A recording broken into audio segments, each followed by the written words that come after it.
And welcome to another episode of Boxing with Paul. And today, I'm very excited to bring you Nokia's X100. Nokia is still around, apparently. Let's go ahead and take a look at it.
So the reason why I'm very excited to bring you this Nokia, even though it came out back in December, I'm a little late to the game, is because Nokia's, kind of holds a very near and dear place to all of our hearts, if I am not mistaken, as either we all owned a Nokia phone or our parents own a Nokia phone, right?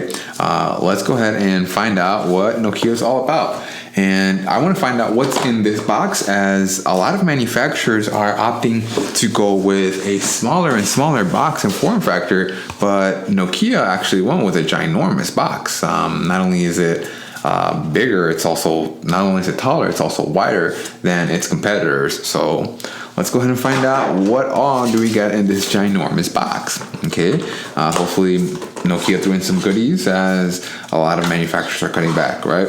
So it looks like we got terms and conditions, information about the product, and a quick start guide. And let's go ahead and check to see if this quick start guide is actually a quick start guide.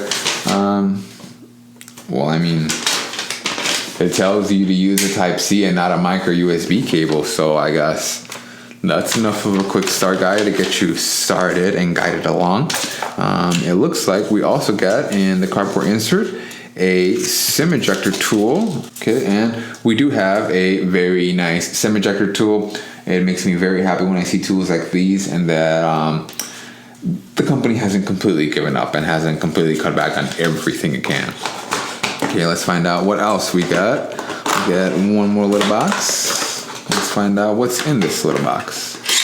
Okay, so we got, very nice, we got Nokia's wall adapter. I believe this is a 10 watt. Oh, wow.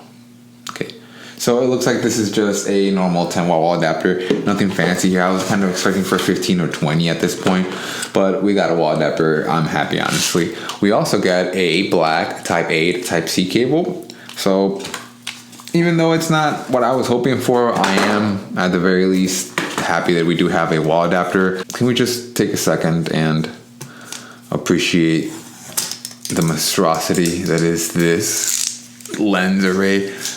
This is a phase only a designer could love. We do have a fairly large 6.7 inch 1080 by 2400 IPS LCD. No high refresh rate here, unfortunately, but we do have a higher pixel count.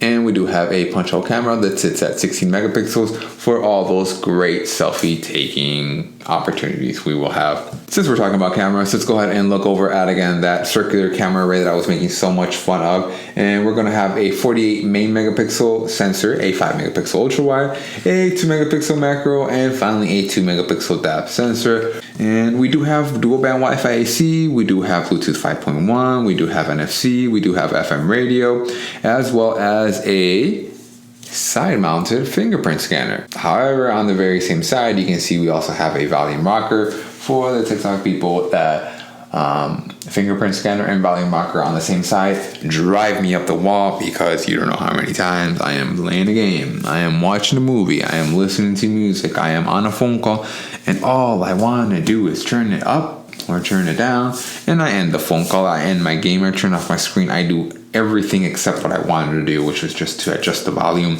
And I really wish manufacturers would take a page from Motorola, from Apple. I think OnePlus is also doing it too, again, where they separate them, just separate them. Please put them on different sides. I don't want to keep getting confused. I don't want to keep hanging up on people. Please stop driving me up the wall.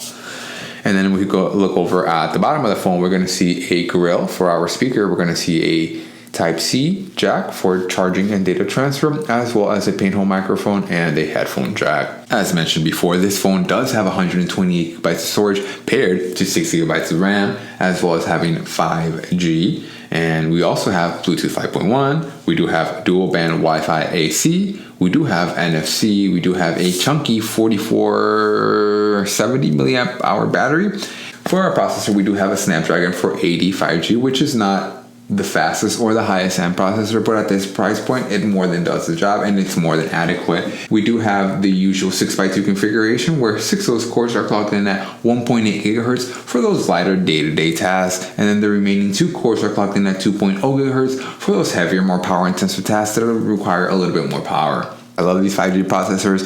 It's literally like when cars went from having carburetors to direct injection. Just a huge leap in technology, and we can see that by our 505 in the single core and a 675 in the multi-core. I do realize those are not mind-blowing numbers, but do keep in mind the price point of this phone at $279.99. And if we go ahead and we look a little bit closer at those cores, again, we're at 505, and something like a Galaxy S21 Ultra comes in at $924. So we're not that far, we're about halfway there, but keep in mind, this is a third of the price for half the performance. I'll take that. I'll definitely take that. And then for the multi-core, we do have a 1675 for us versus a 3085 that, again, something like Galaxy S21 Ultra would have. And then last but not least, let's go ahead and fire up these cameras. Let's see how good or how bad they look. First and foremost, we're going to go ahead and try to get a selfie in portrait mode and just see how well this does. So then that was a selfie in portrait mode, I guess. That was a lot quicker than I thought it would. So then, this is what video looks and sounds like on the main camera, selfie camera, excuse me, of the Nokia X100. And it's alright, it's adequate, it's passable actually. It has a little bit more quality than what I was expecting it to have, and I'm pleasantly surprised. Let's turn around and then let's go ahead and then this is what the main camera looks and sounds like on the Nokia X100. I will not be able to see what this looks like until after we finish editing and recording this whole video. Hopefully it's a lot better than the other ones. And let me know what are your thoughts on this phone. Do you still believe in Nokia? Do you even know Nokia? I don't even know if half of my viewers are old enough to remember taking their mom's phone and playing Snake or Space something, some sort of space game on their mom's Nokia phone, because I certainly did. Sometimes people will just buy it for the nostalgia. I feel that we definitely hold things from our childhood very near and dear to our hearts. Something like, I'm sorry, but Pokemon I'll never really go out to something like that, and it's fairly nostalgic for me. And anything Pokemon, anything Pikachu themed, I'm definitely going to turn around and I'll probably want to buy it, even if it's a complete piece of crap, just because nostalgia. Let me know in the comments, again, what are your thoughts on this? Do you even remember Nokia? And more importantly, more than anything, thanks for watching.